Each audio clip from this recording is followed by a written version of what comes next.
February 19, 1943, Kasserine Pass, Tunisia. Late afternoon, the wind howls through the mountain gap carrying dust, cordite, and the low, panicked crack of small arms fire.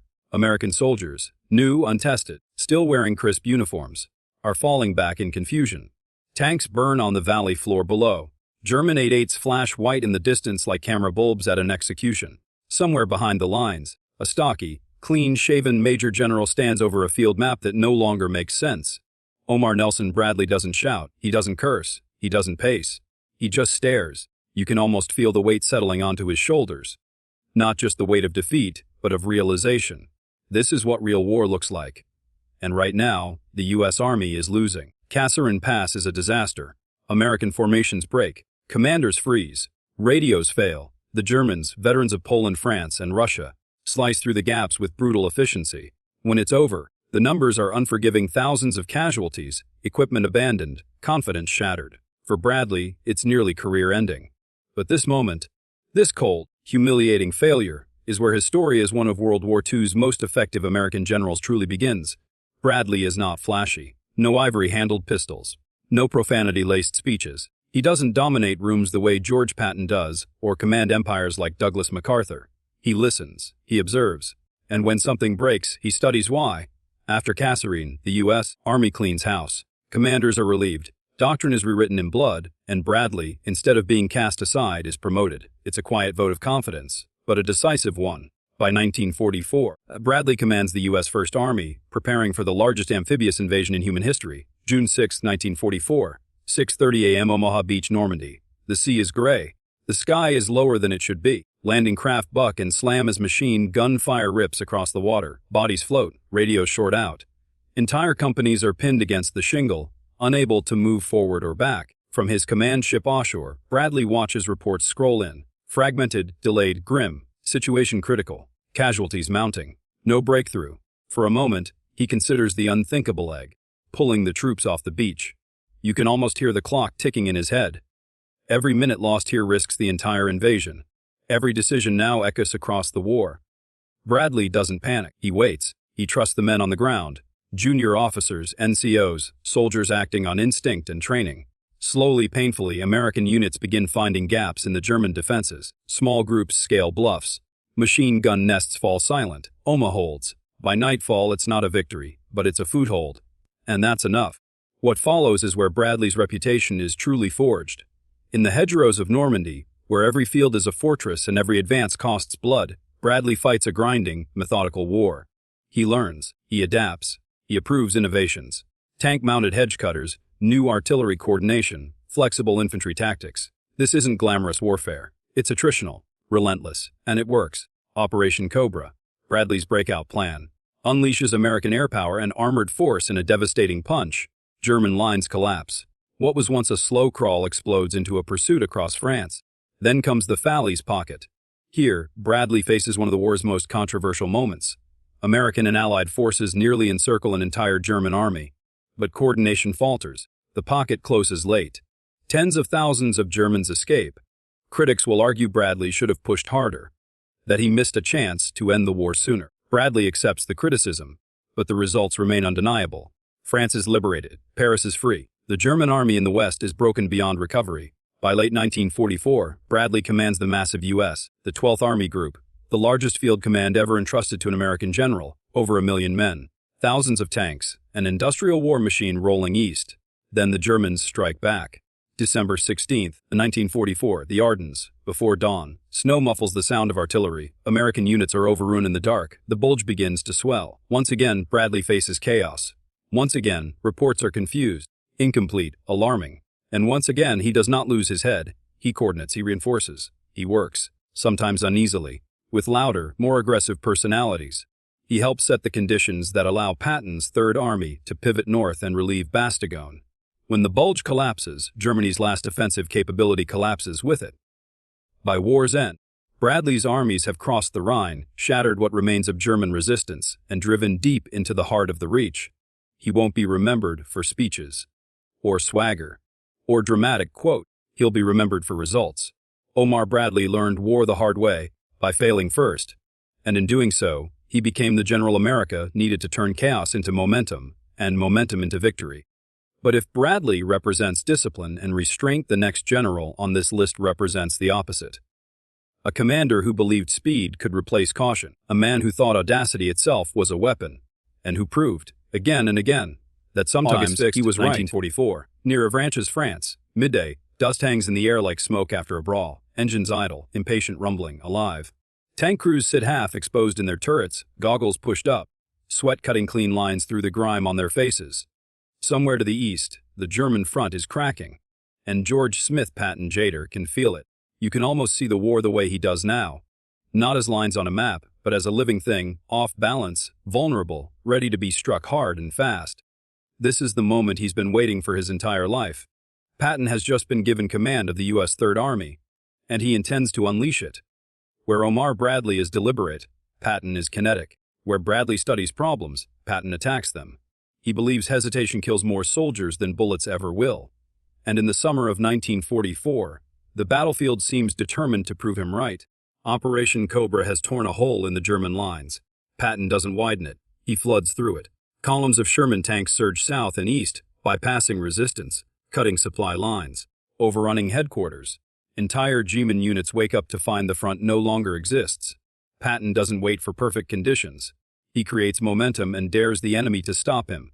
They can't. In just weeks, Third Army advances hundreds of miles.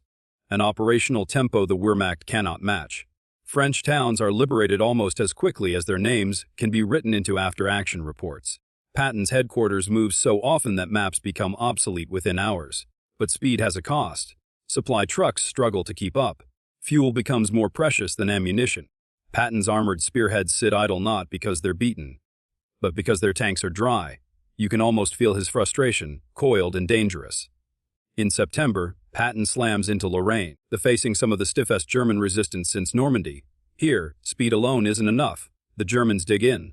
Weather turns roads into mud. Casualties rise. Critics argue Patton has finally outrun his own genius. Then December arrives, December 16, 1944. Headquarters, Third Army. Morning. The phone rings. The Germans have attacked in the Ardennes. A massive offensive. Fnog. American units surrounded. Patton doesn't hesitate. Within hours, he proposes the impossible, pivoting his entire army. 3 corps, hundreds of thousands of men, 90 degrees north, in winter, though poor roads, to strike the enemy's flank. The room goes silent. You can almost hear the disbelief. But Patton has already planned it. He's been thinking about this moment for weeks, perhaps months. His staff has contingency orders drafted, routes marked, timetables sketched. While others react, Patton executes. On December 22, the lead elements of Third Army attack north. They smash into the German flank with ferocity and speed, forcing the enemy to divert precious reserves. Days later, Patton's tanks reach Bastogne, breaking the siege and restoring the Allied line. It's one of the most audacious maneuvers of the war, and one of the most decisive. By early 1945, Patton is back in motion, crossing the Rhine, racing across Germany, overrunning depots, prisons, and camps that reveal the full horror of what this war has been about all along. But Patton's story is never simple. His temper, his public statements, his treatment of subordinates, all of it courts controversy. He is relieved, reinstate, watched closely, tolerated because the results are impossible to ignore. When the war ends, Patton has advanced farther and faster than any other Allied commander in Europe. He broke armies by refusing to let them breathe. But speed alone does not win wars. Some victories require patience measured not in days, but in years. And for that, America relied on a general who fought an entirely different kind of campaign, one defined not by motion, but by endurance, distance, and an unforgiving enemy across an ocean. The next man on this list did not race across continents. He crossed them. November 1943, Tarawa Atoll, Fiji, 7 a.m. The first wave hits the reef and stops. Landing craft grind to a halt hundreds of yards shore. The tide, miscalculated, unforgiving, has stranded them in waist-deep water under a sky already alive with machine gun fire. Marines spill over the sides and wade forward, rifles held high, bullets snapping the surface of the lagoon into white spray. You can almost feel the panic rising with the water. From a command ship offshore, Admiral Chester William Nimitz watches through binoculars as the assault falters. He says nothing. His jaw tightens. He knows this is only the beginning. This is the kind of war Nimitz has been given, not sweeping breakthroughs, not racing armored columns, just islands, one by one, each one defended by an enemy who does not intend to retreat. Nimitz commands the U.S. Pacific Fleet, the largest naval force ever assembled. His battlefield's thousands of miles of open ocean. His enemy is experienced, determined, and willing to die to the last man. After Pearl Harbor, the Pacific is a graveyard of burned hulls and shattered confidence. The Japanese have momentum, initiative, myth. Nimitz' task is to break all three. He does it not with fury, but with method. Rather than smash headlong into every Japanese stronghold, Nimitz champions a strategy of selective assault.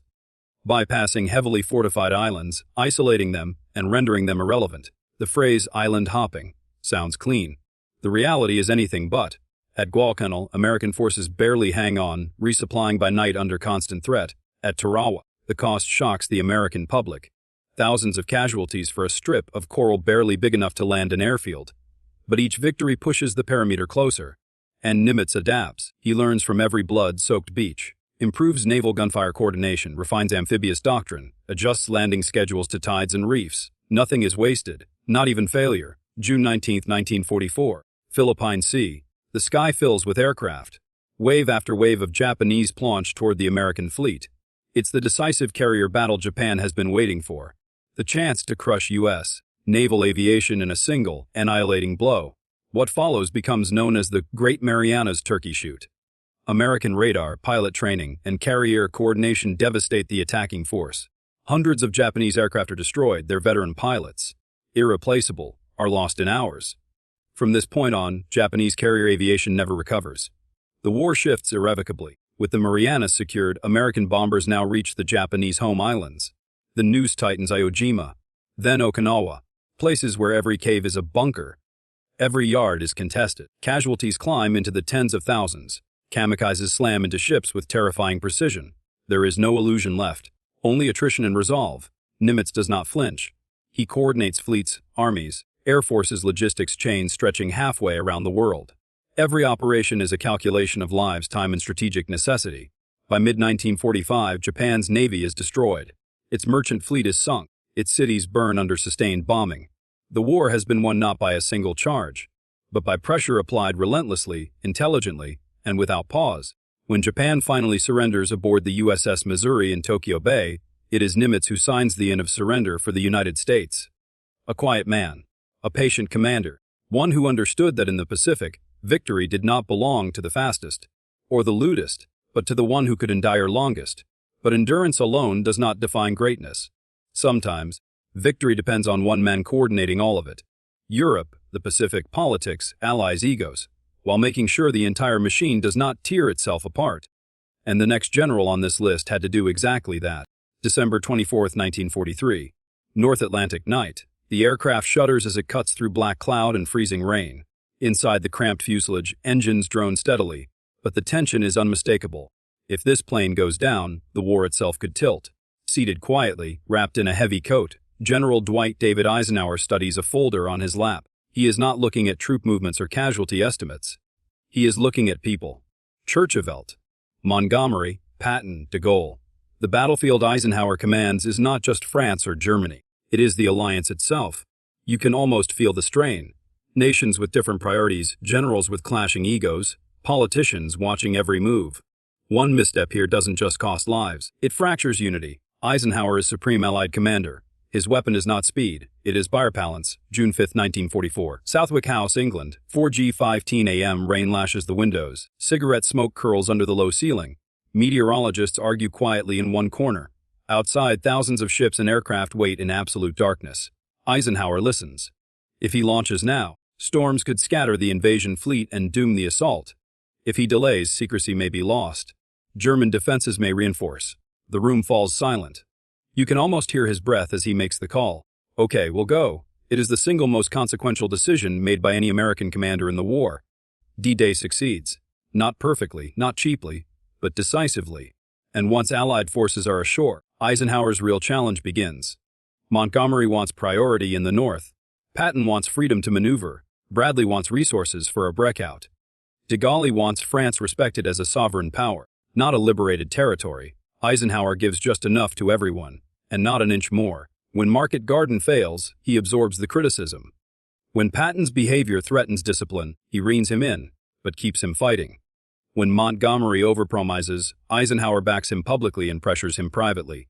The alliance holds. During the Battle of the Bulge, Eisenhower makes another critical choice, placing American forces under Montgomery's temporary command in the north to stabilize the front. It's politically explosive. It works. By spring 1945, Allied armies cross the Rhine and drive deep into Germany. Eisenhower resists calls to race for Berlin, choosing instead to destroy German armies and avoid catastrophic losses. The war in Europe ends with Allied forces intact, unified, and victorious. Eisenhower never personally leads a charge. He never fires a shot in anger during the war. Yet no Allied victory happens without him. He is the general who made sure every other great commander could do their job, without tearing the coalition apart in the process. But there is one name left. One American commander whose results are still debated, still argued, still studied.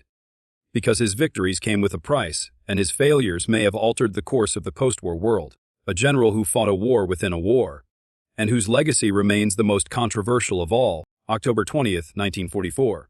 Red Beach, Lead Island, Philippines. Morning. The surf rolls in heavy and loud, smashing against landing craft packed with soldiers who've waited years for this moment. Overhead, naval gunfire shakes the sky. Smoke drifts inland, mixing with the smell of wet jungle and burning cordite. General Douglas MacArthur wades ashore, cameras rolling, his cap pulled low, sunglasses fixed in place. I have returned. You can almost hear the words echo, not just across the beach, but across years of humiliation. In 1942, MacArthur had been forced to abandon the Philippines under fire, leaving tens of thousands of American and Filipino troops behind. Baton fell. Corregidor followed. The surrender became a scar on American pride. MacArthur never forgot it. Now he is back, and everything about this moment is deliberate, symbolic, personal. MacArthur commands the Southwest Pacific area, a theater defined by impossible distances, limited resources, and constant rivalry with the Navy. Where Nimitz leaps across the central Pacific, MacArthur claws his way north along New Guinea, island by island, airstrip by airstrip. His strategy is bold and unorthodox, leapfrogging strongholds, isolating Japanese garrisons, turning geography into a weapon. Entire enemy formations are stranded, starving, irrelevant. It works. By 1944, MacArthur's forces have advanced over 1,500 miles toward Japan, often with fewer resources than his naval counterparts. His coordination of land, air, and limited sea power produces results that cannot be ignored. Yet controversy follows him everywhere. He clashes with the Navy over priorities, with Washington over strategy, with fellow generals over credit. His headquarters becomes a court, loyal, insulated, fiercely protective.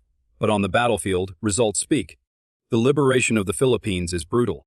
Leyte becomes a grinding campaign of jungle fighting typhoons and desperate Japanese resistance. Then comes Luzon, one of the largest and bloodiest operations in the Pacific. Manila is liberated at horrific cost. The Philippines are free. When Japan finally surrenders, it is MacArthur who presides over the ceremony aboard the USS Missouri, calm, controlled, victorious. But his war does not end cleanly. MacArthur's insistence on returning to the Philippines delays alternative invasion routes. His focus on symbolic objectives over pure efficiency remains debated. Some argue the war could have ended sooner. Others argue his approach saved lives by bypassing stronger positions. What is certain is these: MacArthur delivered what he promised. He advanced, he liberated, he won, and in the aftermath he governs occupied Japan with unexpected restraint, reshaping the nation into a democratic ally. Result few could have imagined in 1945. So who stands at the top? Not the loudest, not the fastest, not the most controversial, but the one whose results reshaped the entire war, across continents, oceans, and alliances. When you rank the greatest American generals of War II by results, the list narrows to one name. The commander who coordinated victory itself.